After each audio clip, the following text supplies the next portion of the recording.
magkano ba yung magagastos natin kapag mag-renew tayo ng ating driver's license. Okay mga kaibigan, ito. Sa mga nagtatanong kung paano daw mag-renew ng driver's license at magkano yung magagastos.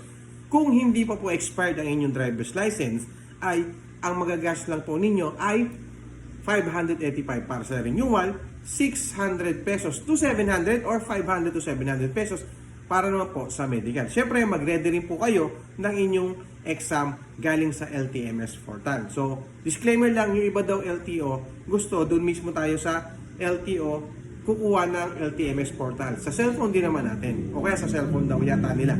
Okay? So, yun yung magagastos natin.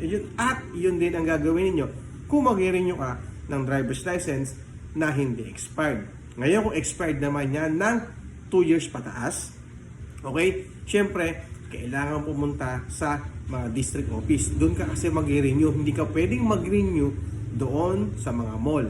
Kailangan mo kumuha ng exam. May bayad po yan, 100 pesos. Siyempre, meron pong drive test yan. Siguro mga 250 yung babayaran mo.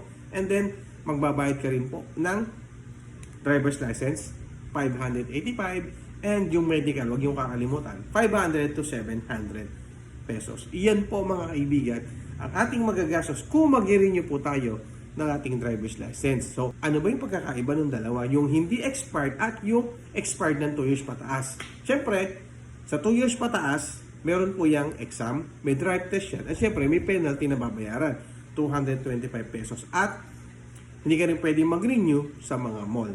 Okay? And then, paalala ko din sa inyo mga kaibigan na kung meron tayong violation dito o traffic violation o anumang violation sa kakalsadahan at nakarecord dyan, nagkaroon ka ng demerit points o nagkaroon ka ng violation, hindi ka po makakakuha ng 10 years na validity ng iyong driver's license. 5 years lang po yan. Kaya mas maganda po sa inyo mga kaibigan at mga followers natin, sumunod po tayo sa batas trapiko.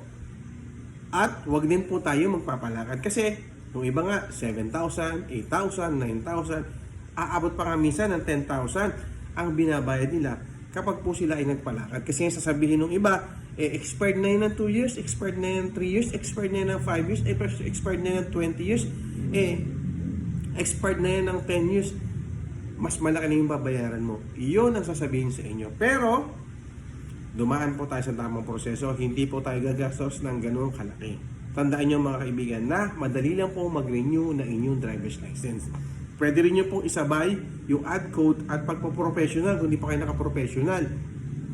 Mas maganda po isang lakad lang kasi nga po, lahat naman yun is pwede mong gawin na isang araw basta meron ka ng mga PDC o yung mga requirements ni LTO para mag-add code, syempre, at para syempre mag-change ng restriction. Okay? So sa mga nagtatanong kung paano daw mag-renew ng ating driver's license, non-pro or professional, pareho lang po ang gastos niya. Okay? Maraming salamat. Sana po nakatulong ang video na to. Siyempre, big shoutout po sa inyo sa mga bagong followers natin. Maraming sa pasalamat sa pagsuporta at lalong-lalo sa mga solid followers natin na nagdadyan hanggang ngayon. Ingat po tayo palagi. Bye-bye. Thank you. Kita-kits po sa daan. Bye-bye.